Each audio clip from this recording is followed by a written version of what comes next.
मित्रों नमस्कार। चक्रपाणी ओझा YouTube channel पर आपका स्वागत है। मित्रों, हिंदी शिक्षण के उद्देश्यों की चर्चा हम लोग पिछली वीडियो में कर रहे थे।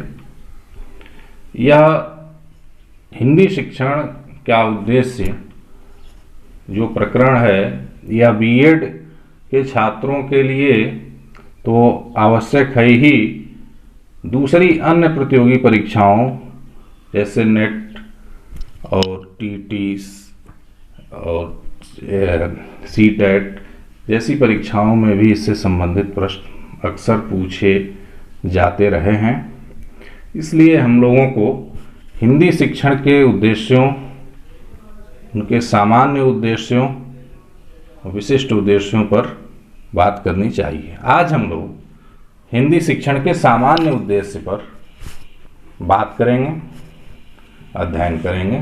हिंदी शिक्षण में अध्ययन करते समय उनके सामान्य उद्देश्य क्या क्या होते हैं, हमारे आचार्यों ने किन उद्देश्यों की तरफ इशारा किया है।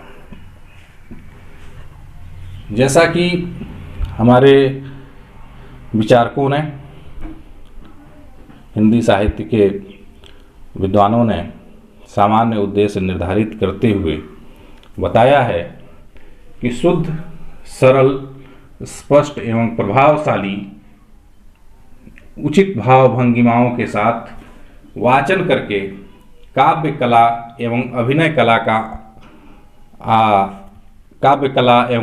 कला का आनंद प्राप्त कर सके तथा अपने मानसिक सुखात्मक दुखात्मक भावनाओं के प्रति छात्र संतुष्टि प्राप्त कर सके, यह हिंदी के सामान्य शिक्षण के सामान्य उद्देश्य होते हैं।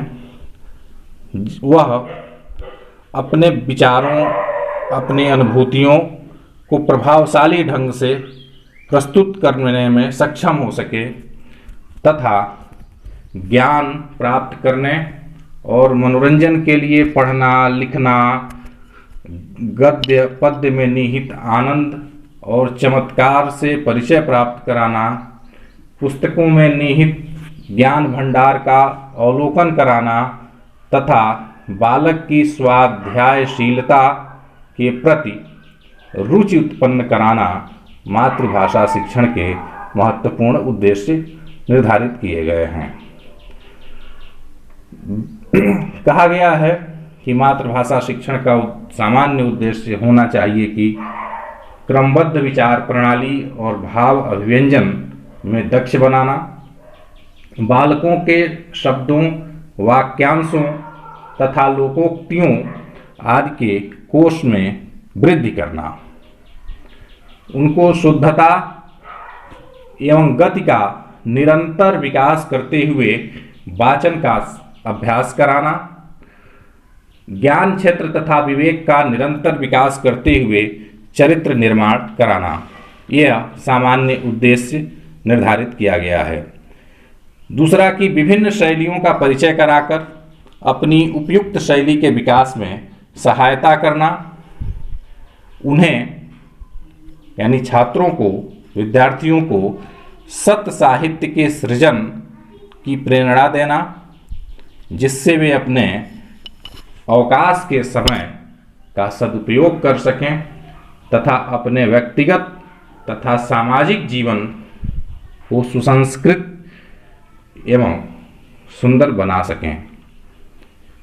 कहने का अभिप्राय यह है कि एक शिक्षक को, हिंदी शिक्षक को यह चाहिए कि वह छात्रों में एक ऐसा संस्कार पैदा करे, भाषा सीखने के प्रति रुचि उत्पन्न करे ताकि बालक अपने निजी और सार्वजनिक जीवन में एक महत्वपूर्ण स्थान हासिल कर सके।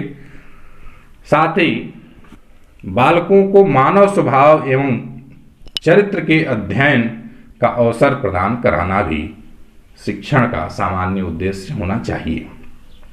उन्हें भावानुकूल भाषा प्रयोग, स्वर निर्माण एवं अंग संचालन की कला का अभ्यास कराना भी हमारा सामान्य उद्देश्य होना चाहिए। इस तरह उद्देश्यों का प्रस्तुतिकरण किया गया है।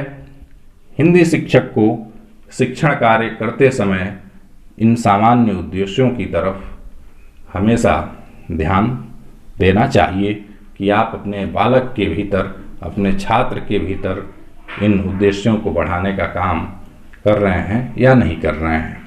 जब हम उद्देश्यों का विश्लेषण करते हैं तो हमें ज्ञात होता है कि कुछ उद्देश्य ज्ञानात्मक होते हैं, कुछ कौशलात्मक होते हैं, कुछ रसात्मक होते हैं एवं कुछ सृजनात्मक भी होते हैं। कुछ का संबंध अभिवृत्तियों से होता है। ऐसे में उद्देश्यों को 5 वर्गों में हमारे विद्वानों ने विभाजित किया है, जिसे ज्ञानात्मक उद्देश्य, सृजनात्मक उद्देश्य, कौशलात्मक उद्देश्य, अभिवृत्त्यात्मक उद्देश्य और रसात्मक उद्देश्य के रूप में बताया गया है। हमें हिंदी शिक्षण के दौरान इन सभी उद्देश्यों पर अपनी निगाह रखनी चाहिए तथा छात्रों के सर्वांगीण विकास के लिए, उनके भाषा के विकास के लिए, मातृभाषा को समृद्ध बनाने के लिए इन उद्देश्यों के प्रति हमें सतर्क भाव रखते हुए अध्यापन कार्य करना चाहिए, अपने शिक्षण कार्य को आगे बढ़ाना चाहिए, ताकि छात्रों में हिंदी शिक्षण के प्रति अधिक से अधिक रुचि उत्पन्न हो सके और वे पूरी लगन के साथ भाषा का अध्ययन करने में सफल हो सकें। धन्यवाद मित्रों। इस वीडियो को लाइक करें, सब्सक्राइब करें और शेयर करें तथा अपने महत्वपूर्ण सुझाव कमेंट बॉक्स में अवश्य दें।